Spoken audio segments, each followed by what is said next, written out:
Coming up on this week's edition of NCBA's Cattlemen to Cattlemen. We're taking you to Hawaii for a special look at what it's like to raise cattle in our 50th state. You'll hear firsthand from Hawaii cattle producers and learn about the state's history of producing beef cattle. Now, from the Denver headquarters of the National Cattlemen's Beef Association, it's NCBA's Cattlemen to Cattlemen. Hello and welcome to NCBA's Cattlemen to Cattlemen. I'm Kevin Ochsner. When people think of Hawaii, they may think of things like sandy beaches, surfing, and luau's. Those things are all part of the appeal of the Aloha state. But what's often overlooked is a long and rich tradition of raising cattle. So on this special episode, we're going to sit down with some leaders of the Hawaii Cattlemen's Council to talk about their efforts to tell their state's beef story. Let's take a look. Here on NCBA's Cattlemen to Cattlemen, from time to time we put the spotlight on great or unique things that are happening within state cattle organizations across the country. Today, we turn our attention to Hawaii and the work of the Hawaii Cattlemen's Council. Joining me now is Dr. Lisa Wood, a veterinarian and president of the Hawaii Cattlemen's, and Dale Sandlin, the managing director of the organization. Welcome both of you to our show. I guess to begin with, Dale, you both took on a pretty big project in putting together a 5-part video series teaching people about the beef industry in Hawaii. Why did you guys do that? Sure, we wanted to show the care and commitment that our producers have and the daily pride that they put into their product every single chance they get. So what we were able to do is work with the Hawaii Department of Agriculture to develop a contract that would help us promote beef, and do that not only through this 5-part series, but also gave us the ability to create 2 new websites, one for the Hawaii Cattlemen's Council and the Hawaii Beef Industry Council, and then also to help us revitalize our Hawaii Beef Ambassador program so that they could be able to tell their story in their own way and really make that a priority. You know, Hawaii is a fascinating place, but not some place that most people think of when they think of the beef industry. Lisa, what were some of the things you were trying to communicate to people relative to the Hawaiian beef cattle industry through this video? I think one of the things we really wanted to be sure that we honored was the great history of the beef industry in Hawaii. In our first video series that talks about our legacy, the people in that film do a wonderful job of explaining how cattle came to Hawaii and how the ranching industry grew out of that. One of the most important things that happened in Hawaii occurred in about 1850, and that was the Great Mahele. It was a land division act that allowed for the first time private land ownership. And at that point, we moved from small subsistence farming to larger agrarian operations like sugarcane and pine. And with those large businesses came the need for labor. So many of our waves of immigration began at that time, and they came first from the Asian countries, from China and Japan. We have immigrants from Korea. We also have European immigrants, people from Portugal, Germany. And as these people started to come in and join our workforce, many of them came to work on the plantations. But our cattle industry was also slowly starting to develop, and the people of Hawaii were very, very welcoming. And there was this very unique sharing of cultural differences, so that in the saddle house, they would speak Hawaiian, but you would also hear the sounds of the ukulele and the guitar. And in the tack room, there could be equipment that had either Spanish or German origin. So there was this wonderful blending of all these cultures that allowed the birth of a new culture that we call now Paniolo. That is absolutely fascinating. You know, it's so important for all of us to tell the real story of beef production. Since this is a 5-part video series in Hawaii, we're going to share one segment at a time with our Cattlemen to Cattlemen viewers. And we'll ask the two of you to share insights with us each time we do. So let's begin our trip to Hawaii cattle country with a look at the history of raising cattle in the islands.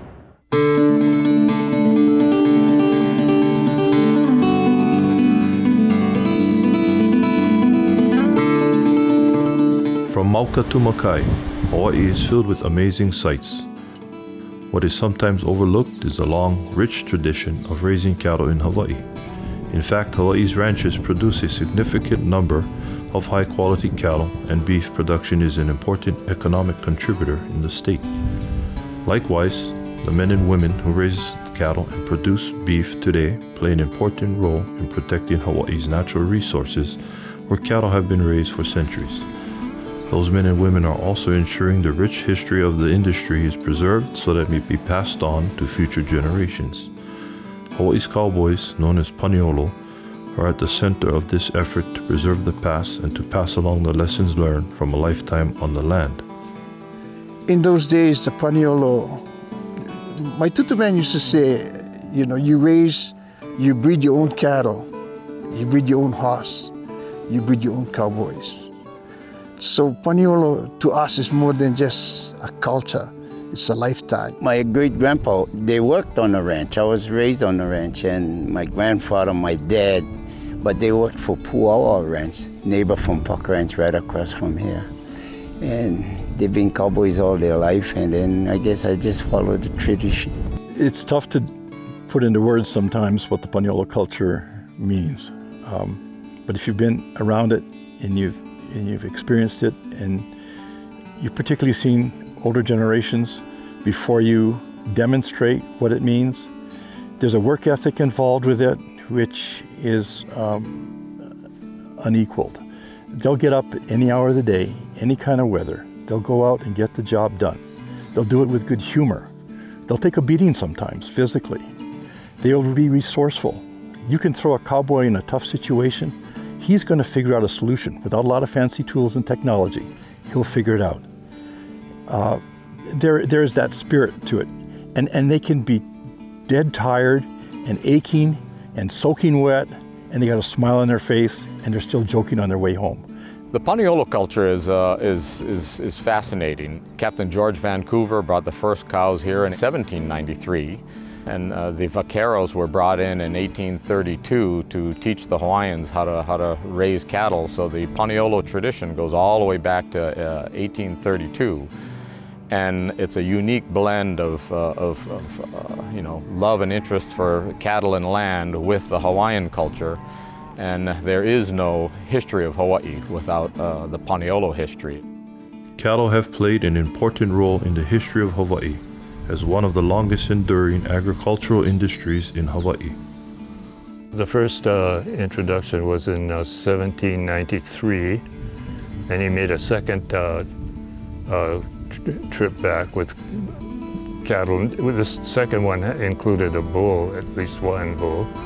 I think Kamehameha is pretty astute, he saw the value of this animal as being a real source of protein. In order to control and protect the cattle, large stone fences and corrals were constructed to create pastures. Today, some of these walls still exist on the islands, demonstrating the sheer size and scale of the early days of cattle raising in the islands. Despite changes in markets and production methods, the paniolo remains an important part of the process, and today's cattlemen and women take pride in passing along the paniolo ways of the past to future generations. And I know that now and forever, we have a job to do, and that is to be identified in this Hawaiian community. If you study the history, paniolo made history. So to me, that's something to get excited about. That's something that I'd like my kids to learn about.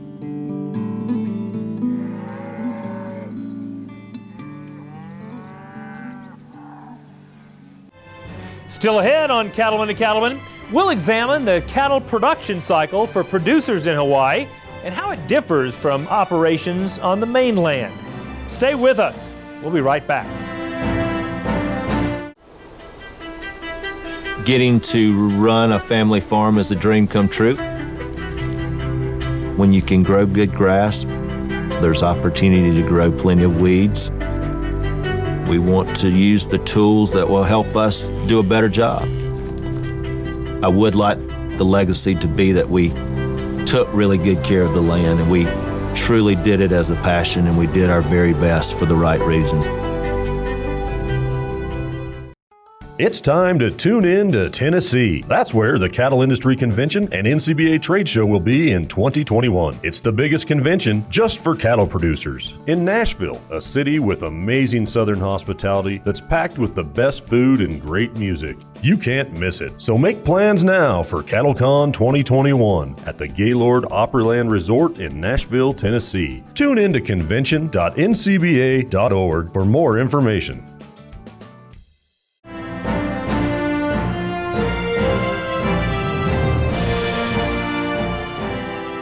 One of the great strengths of the cattle industry in America is our diversity. Cattle are raised in nearly every state and in vastly different landscapes and conditions. But there's nowhere cattle are raised that's quite like Hawaii. And joining me now from Hawaii Cattlemen's Council are Dr. Lisa Wood and Dale Sandlin. You know, we talked earlier about the 5-part video series that you all created, and I guess I would start with you, Lisa. What was the purpose? What are some of the goals that you had in mind in creating this series about the cattle industry in Hawaii? We wanted to be able to highlight some of the unique features of our industry. As you said, many people don't even realize that we've been growing cattle in Hawaii for over 200 years.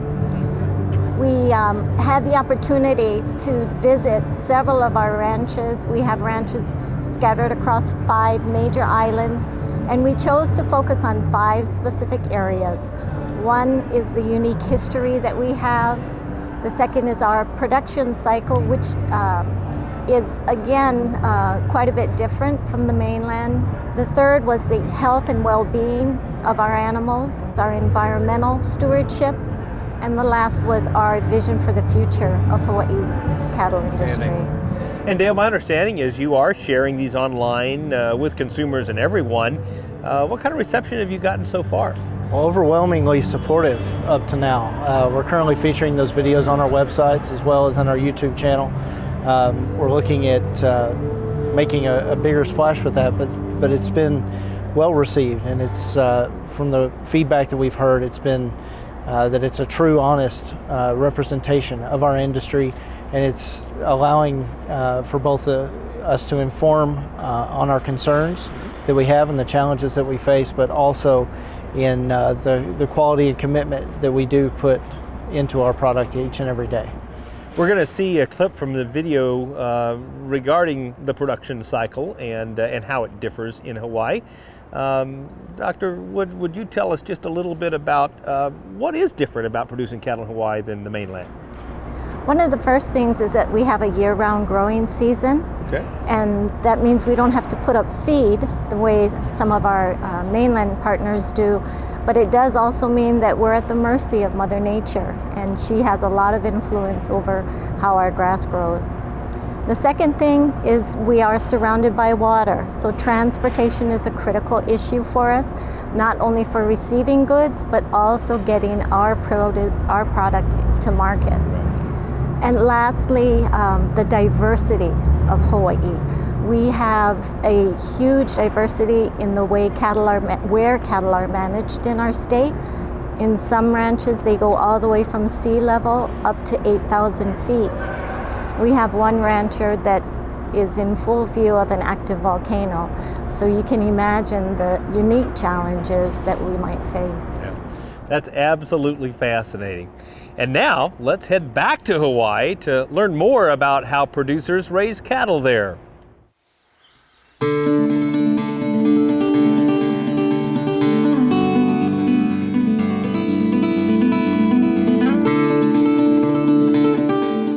There's nothing like raising cattle in Hawaii. There are ranches and grazing lands on nearly all of the islands, and for the men and women who care for their animals and their land each day, their job is filled with challenges and rewards.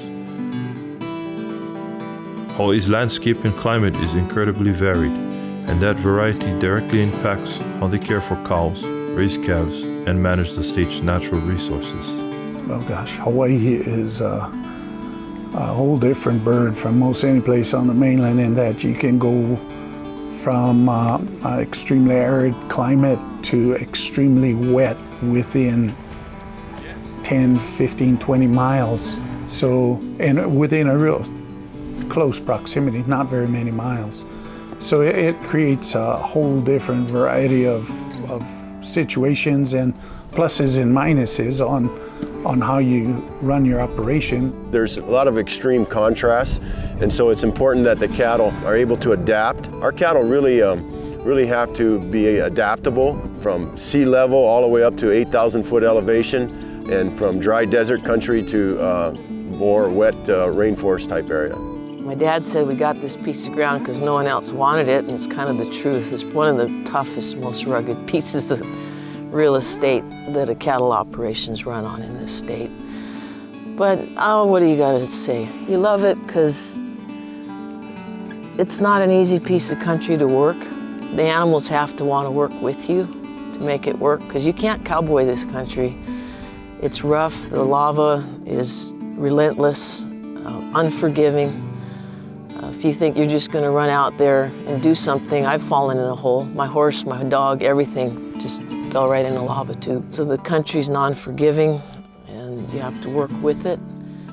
And I'm serious. When it's raining, cattle don't want to work, livestock don't want to work, but a beautiful morning like this, and everything wants to work. Hawaii ranchers are experts in raising cows and calves. Some ranches finish their cattle on grass and market their beef to local stores and restaurants. Others ship their calves to the mainland for finishing in feedlots. Either way, all of these operations are dependent on managing grass to keep their animals healthy and growing, while ensuring that their natural resources are maintained. We have a huge variance in our microclimates and our annual precipitation in a very short relative distance. So it gives us the ability with intensive grazing to adjust very much to where you are on the mountain and to your pasture and weather conditions. That really is the only advantage we have for ranching in Hawaii, is that we can grow grass year-round. And so in order to do so, though, we do have to have rainfall year-round. Mother Nature, when she gives it to us, she's pretty generous, and when she decides not to give it to us, it can be pretty tough business. But for the most part, managing that resource, that's our primary responsibility. That's what we focus on.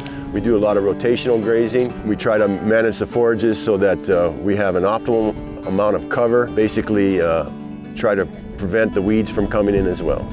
One thing with handling our cattle with intensive grazing, we're moving them. Some herds will move every day, some will move every other day, just depending on where they are and the size of the paddocks they're in. So our cattle are really used to having people around, and they're most times they're waiting for you at the gate. They'll tell you when it's time to move. You know, you graze them one way for a cow-calf operation, another for stockers, and then you got to really get intense when you're finishing cattle. And every little hiccup can mean a big gap in gains. We think we're headed in the right direction, and we just got to just keep our eye on the ball and make sure that we continue to improve it every chance that we can. Again, you know, grazing is a year-round occurrence when we have the opportunity. And so managing that forage resource is key to our success. So we do some intensive grazing where we move the animals fairly quickly, and every couple of days we'll be moving these animals to a different pasture, and that allows the grass to recover quicker. Ranchers work to match their cattle breed to their landscape and climate, and they manage the genetics of their herd so their cows have the ability to thrive and produce the highest quality calves. Mama cow that you just drove past would weigh 1,300 to 1,500 pounds. Just a mile that way, a cow can't weigh more than 900 pounds. Just, that's how diverse this country is. The soil out there is thin, relatively new, eruptions and dust blown in from other eruptions. Where the land can support a bigger cow is there's pockets of deep soil, more mature soil types. You know, because we have such a diversity of climate and altitude, the Angus Charolais cross, which has been more market-driven than environment-driven, has worked well for us here. I think because the cows and the bulls that we use are born here and are acclimated locally. So we're looking out for the nutrition of that cow when she's pregnant. We're looking out for the nutrition for that cow and that calf when she has that calf at her side and is raising her up. We basically run primarily Angus cows on the ranch, and we have 2 breeding seasons. We try to match it with the rainfall that comes throughout the year. So we have basically 2 production cycles going on all the time. We're primarily a cow-calf operation here, but we've been transitioning to raising more cattle for local beef production as well. My vision for the future of ranching in Hawaii is a growing grass-fed or somewhat grass-fed beef program here. Most of the cattle are shipped out of state, and I certainly hope that we can develop the industry here in Hawaii where the cattle are kept here. It's more green, if you want to call it, but it's also something that would add to the food security of Hawaii. If we can develop infrastructure and demand in Hawaii to keep the cattle here, it'll be good for everyone. Beef production in Hawaii has been one of the stable primary sources of agriculture. We've been a very resilient industry. There's a lot of opportunity for us to continue to be a large part of the food production. We see it actually increasing over the years. There is opportunity for us to do so. The forage resource, if we can take advantage of that, we can probably double our beef production for the state of Hawaii.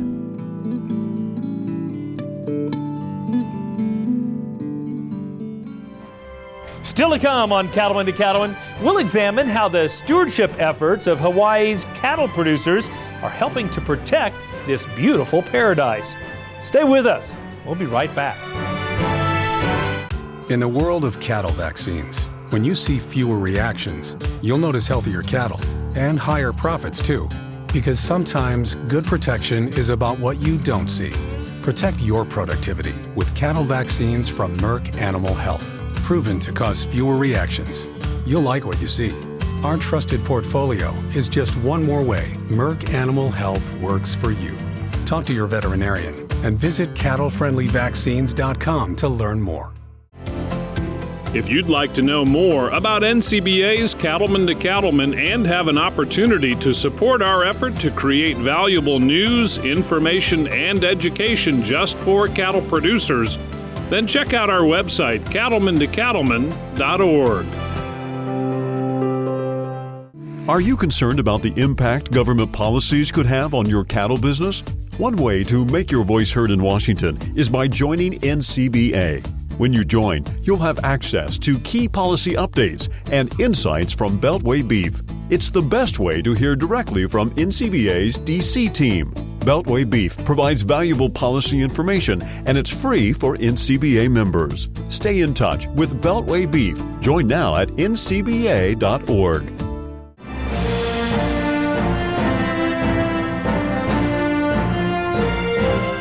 Joining us now to shed more light and truth about cattle on the land in Hawaii are Dr. Lisa Wood, a large animal veterinarian and president of the Hawaii Cattlemen's Council, and the HCC Managing Director, Dale Sandlin. Welcome back to the show for both of you. You know, we talk a lot about environmental issues here in the United States. I can only imagine how much pressure you have in Hawaii in terms of the environment and land use. Tell us a little bit more about that, Dr. Wood. Okay. I'm so glad that you asked, because in our mind, our cattlemen and women are first and foremost environmentalists.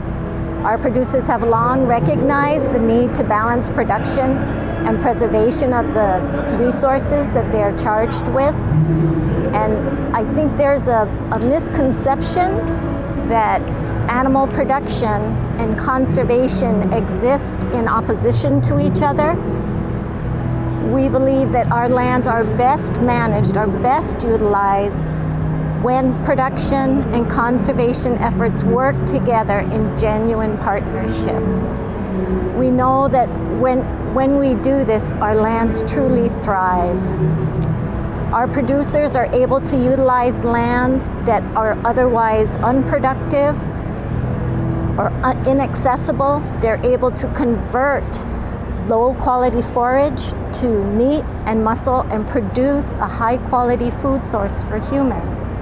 All these practices help to create a stronger ecosystem, more biodiversity, and a more resilient environment altogether. That's fantastic. And Dale, what are some of the misconceptions you were trying to correct or messages you were trying to send as it relates to this video on how cattlemen are caring for the environment? Sure. Well,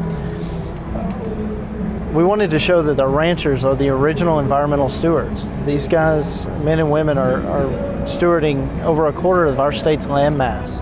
They're the true boots on the ground, so to speak, of caring for the land, protecting our watersheds and those natural resources, in addition to growing grass and raising high quality, wholesome beef for our consumers. That's what we wanted to show in this video. That's fantastic. And what kind of reaction have you been getting from Hawaii Cattlemen Association members? It's been very positive. They're really appreciating the true diversity that we're showing here. Cattle production from across the state, not just focusing on particular islands or production practices, but showing how we're all working together to produce that high quality beef that we've all come to love. That's fantastic. And now, let's make another trip to the Hawaiian Islands to get a first-hand look at environmental stewardship and care of the land on cattle ranches all across Hawaii.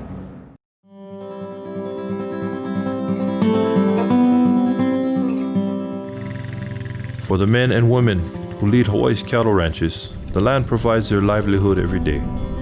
They work with all their natural resources to sustainably raise cattle and to be able to pass on their ranches to another generation. If you're in our business, you have a responsibility to the land no matter who owns it.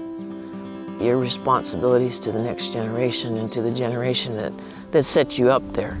And I think in our industry, you must love the land first, no matter who owns it. I'd like people to understand that Hawaii beef producers really, first and foremost, are conscious and value the environment and how they manage the stewardship of the lands that they farm. They want to leave a legacy for their family and for their children of leaving the property better than when they got it in the first place. So first and foremost, we'd like them to understand that, and that ranching is good for the environment. In my opinion, the ranchers that I work with are environmentalists. They see the long-term management of the land as a key need, and they have a lot of responsibility in that, and they take it seriously, and they work really closely with us to do both long-term conservation practices and also support the economic value of ranching in the long run. I think that's really the story of all cattlemen throughout the country. They tend to be, whether they're large or small producers, they try to work well with Mother Nature. Again, she's the one that really dictates whether we're successful or not. And if we can work within what she gives us, we can get through the tough times and, try and do well in the times that are better. It really is just finding that balance in terms of stewardship with the natural resources and our livestock. Even as their primary focus is on providing the care their cattle need, ranchers must also ensure they are protecting the natural resources, the water and the grass their cattle depend on. It's a focus that benefits not just the ranches and Hawaii's beef production, but all those who believe in the value of open space in Hawaii. So ranches in Hawaii and everywhere really provide to everyone else what we call ecosystem services.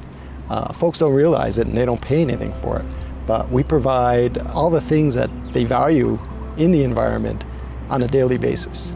There's no one else that is doing that. So we are providing watershed, and we're providing the means to keep open green spaces, invasive species. We're through our management, we're fighting invasive species every day. Natural habitat preservation, critical habitat, all of these things are what people value, and we provide them for free to the general public.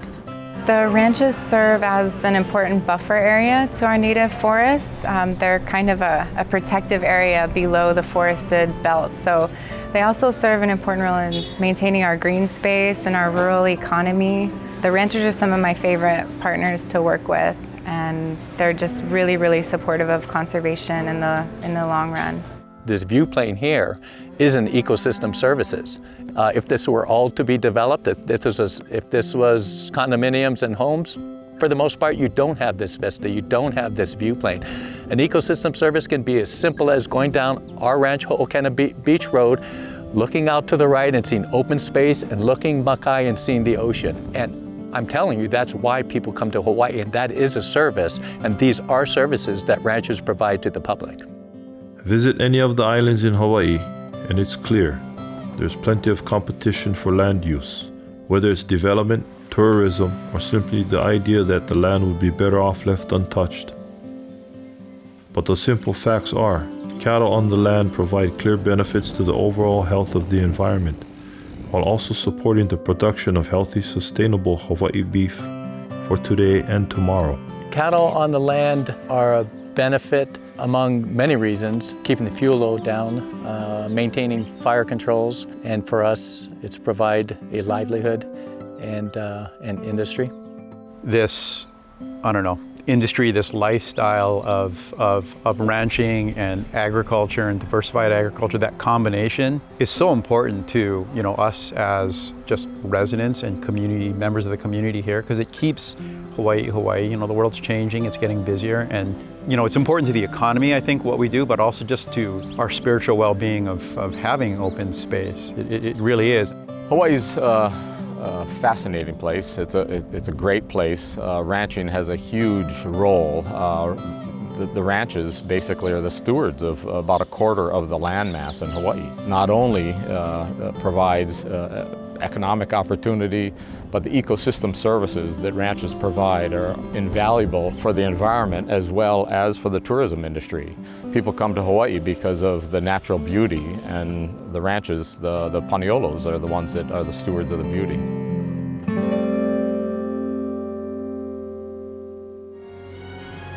Coming up on Cattlemen to Cattlemen, more from the Aloha State as we examine the growing demand for local beef. Stay with us. We'll be right back. We didn't just design the 6M tractors with you in mind. We designed them with you by our side. The new 6M tractors from John Deere, reimagined by you, for you. With improved visibility, better maneuverability, and more ways to customize, so you get everything you need and nothing you don't. Experience the new 6M at your local John Deere dealer.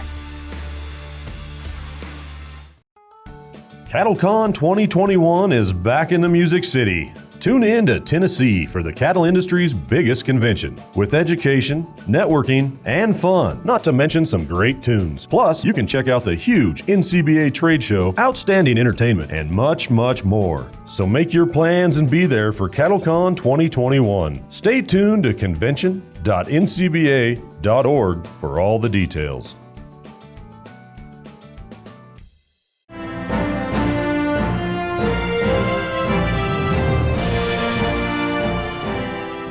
One of the things I genuinely treasure about my role with NCBA's Cattlemen to Cattlemen is the opportunity to see other cattle operations around the country and hear from cattlemen and women about how they navigate raising cattle in their part of the world. There's amazing stories out there, and certainly one that's impressed me is what's happening with the Hawaii beef cattle industry. And joining me once again are Dr. Lisa Wood and Dale Sandlin, both working on behalf of the Hawaii Cattlemen's Council. You know, we've been talking about this 5-part video series that you all created about the Hawaii cattle industry, and one of the things that you mentioned in that series is local beef and the trend towards local beef. Can you tell us what's happening in Hawaii as it relates to that? Sure. So we're seeing more cattle being produced for local consumption. We're also seeing high consumer demand and interest in the product, as well as expanding markets, and that's very promising signs for us. One of the biggest challenges we have, though, is our processing capacity. We're currently working on that, and we're hoping to make some progress in that area and actually see that processing capacity expand to meet our consumer demand. And specifically, what kind of opportunities is that creating for Hawaii cattle producers? Sure. One specific example is is the ability to get more locally produced beef into our school system to be served by our Department of Education. We're currently working with them on that. Just last month, beef was actually featured as the item of the month for all of the public schools in Hawaii, and that's huge for us.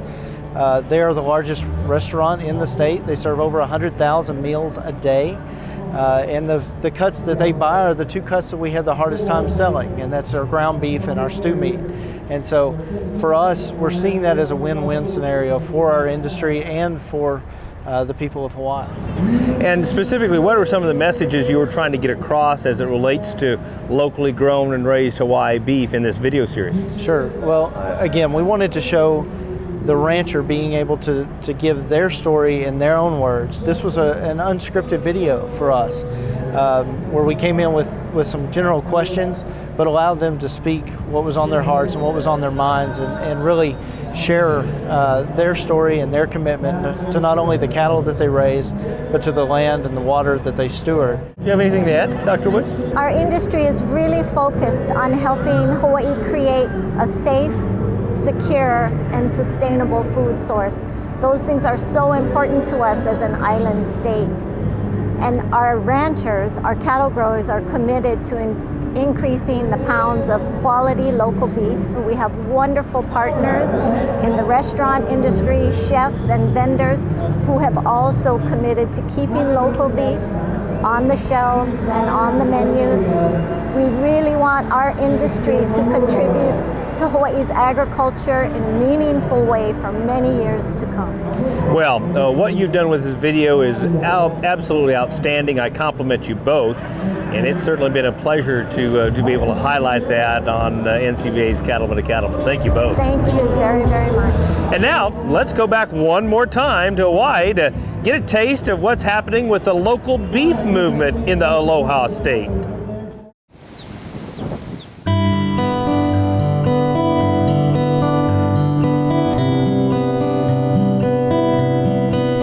Hawaii is continually changing. The wind, the water, the volcanic activity, and the people all have an impact. And just as the landscape is ever changing, Hawaii's beef industry is also evolving. Long-standing traditions in cattle production remain, but there is a growing focus on raising cattle and producing beef to serve the needs of the people who live in and those who visit the islands. I think the consumer wants to know the story behind the products that they're consuming, whether it's a head of lettuce or a T-bone steak. And when they know the story and they can put faces behind what they're having for dinner, that means something. It gives them a connection to the land that most consumers today have lost, but we're seeing a renewed interest of knowing of where their food comes from. Grass-finished beef has gotten, it's very much in vogue here, just like anywhere. There's a huge push to have locally produced food available to the consumer, whether it's at the restaurant or the supermarket. And being that we're in the tropics and we can grow grass year-round, it's kind of a good fit to try to do grass-finished product. Although drought can sometimes limit cattle numbers and production, Hawaii is usually blessed with plentiful grass.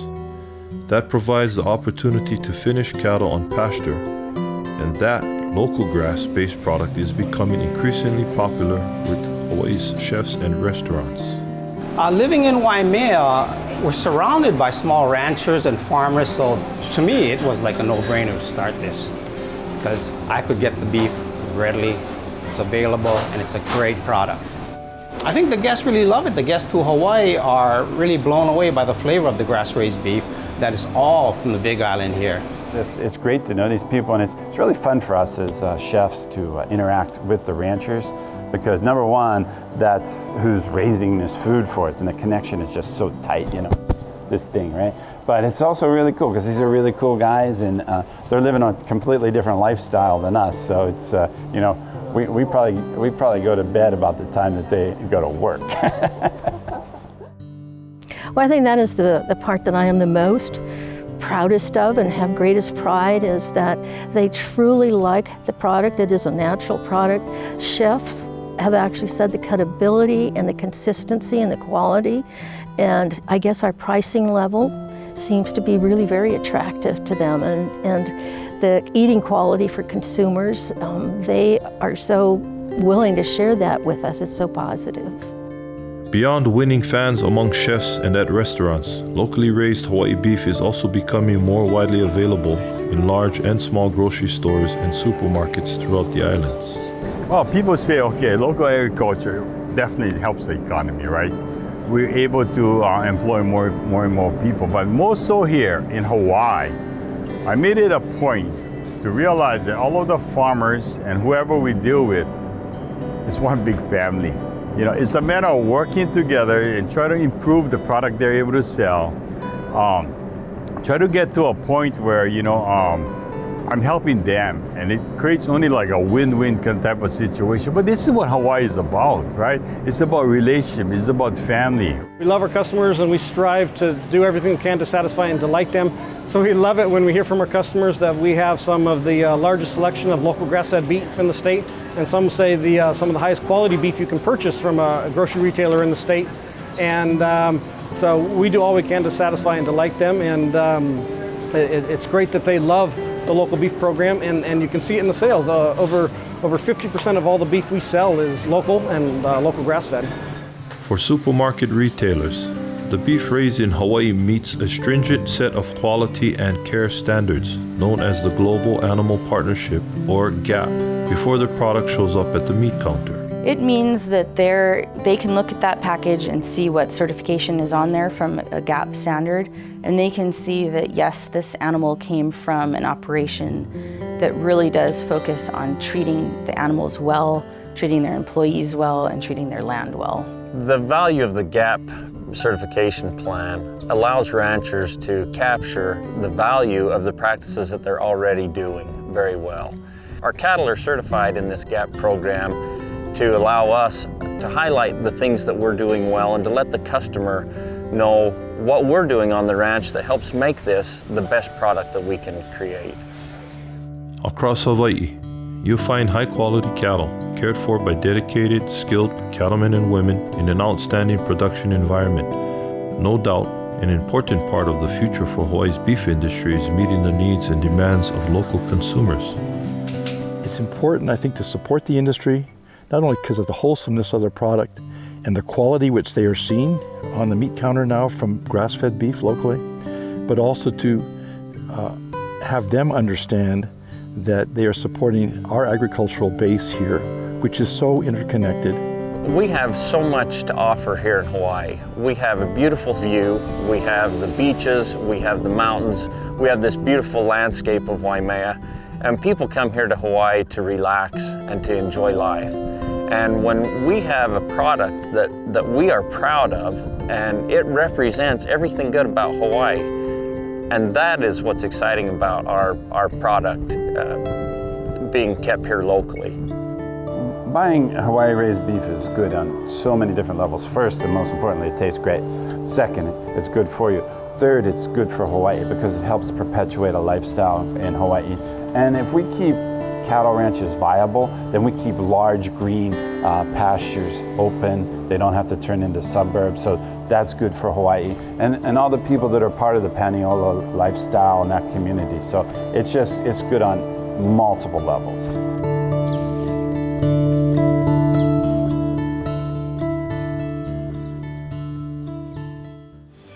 Still ahead, it's time for a visit with our good friend, Baxter Black. So stay with us. We'll be right back.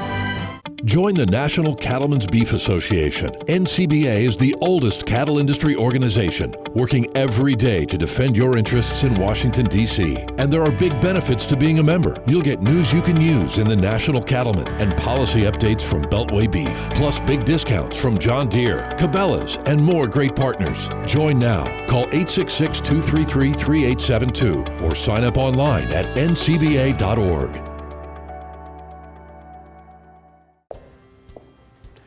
Did you know that Prefert makes over 1,000 different farm, ranch, and rodeo items? And now, thanks to Prefert Direct, it's easier than ever before to get access to every item Prefert makes delivered direct to your local dealer. For more information about Prefert Direct, visit us at Prefert.com. Prefert, America's #1 name in farm, ranch, and rodeo. Out of the box for the Re-Ride Side of Rodeo. 3 audio books, rodeo novels by Baxter Black. A total of 23 hours following our cowboy guys and gals on the road to the finals. Rambunctious, exciting, kind-hearted, and funny, of course. $39.90. CDs or downloads, BaxterBlack.com. 800-654-2550. On the road to the rodeo, horse show, state fair, ball game, or grandma's house, climb on up and take a ride with me.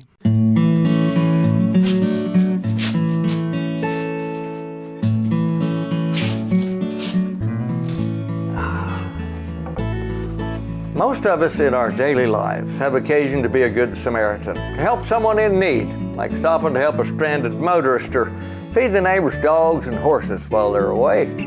However, in spite of our good intentions, our generosity can backfire, like offering to tune Willie Nelson's guitar. Or, as a surprise, cutting down the big oak tree in the neighbor's yard so they can have a better view of the reclaimed open pit mine. I ran into Scott at the wheat growers meeting. He reminded me that he'd come to a poetry gathering I had done. He'd worried that he would not be able to get a good seat.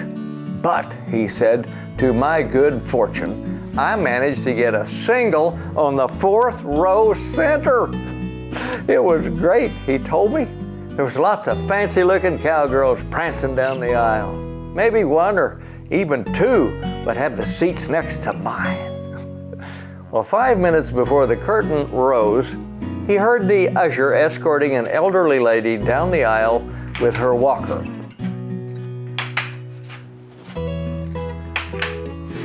They stopped at the end of his row.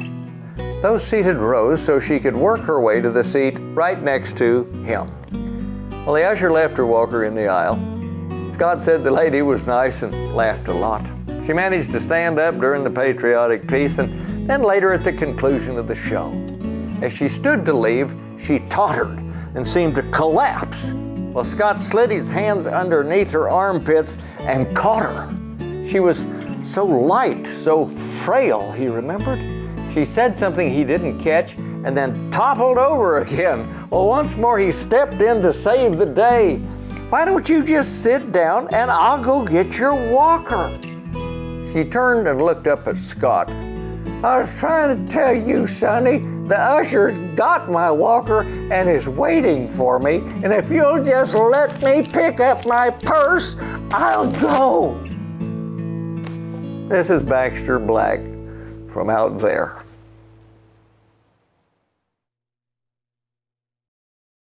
Want to rewatch an episode of Cattlemen to Cattlemen or catch up on anything you've missed? Then visit our YouTube page. You'll find all of our shows filled with educational segments and producer profiles from all across our country. It's also another chance to see Baxter Black. So check us out on YouTube. We're back right after this. Stay with us. It's time to tune in to Tennessee for CattleCon 2021. CattleCon is the oldest and largest event in the beef cattle industry, and we're headed to the Music City, a city filled with the best music, great food, and some down-home Southern hospitality. And you can't afford to miss the huge NCBA trade show. It's our Super Bowl event. It's where all the producers come. We gain a lot of knowledge from producers who we've come to know over the years. There's no better place for cattlemen and women to learn, have fun, and connect with fellow producers from across the country. The value of it is I get to connect with tons of different producers around the United States and be able to learn from different people as well as meet and network with tons of different companies. Dynamic speakers, unbeatable education, all for cattle producers. So plan to tune in to Tennessee for CattleCon 2021. Visit convention.ncba.org for more.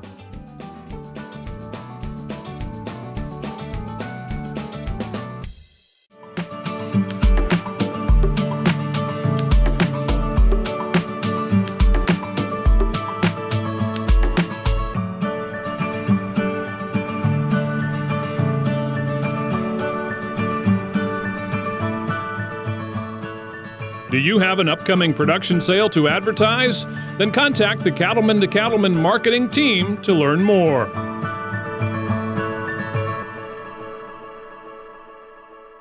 As a viewer of NCBA's Cattlemen to Cattlemen, we'd sure like to hear from you. If you have questions or comments or even a story idea for us, drop us an email and we may use them on a future show. Send us your thoughts at our email address, that's c2c@beef.org. And you can always reach us and NCBA through the website ncba.org. It's time once again for Legacy Photos as we share some great shots submitted by our viewers all across the U.S. Let's take a look.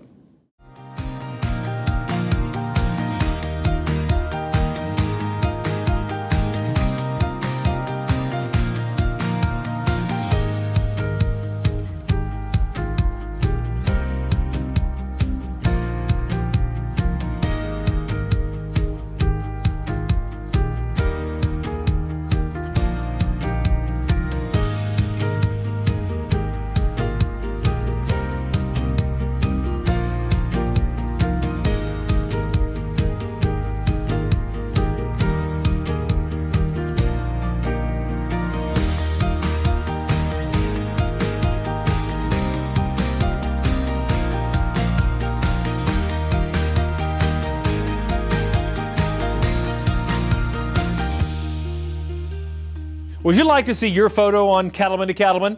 You can submit your favorite shots a couple of ways.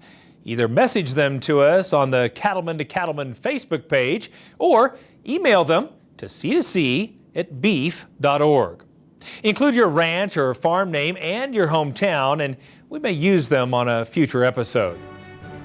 Well, that wraps up this edition of NCBA's Cattlemen to Cattlemen. Thanks so much for spending time with us. We'll see you again next week right here on RFD TV.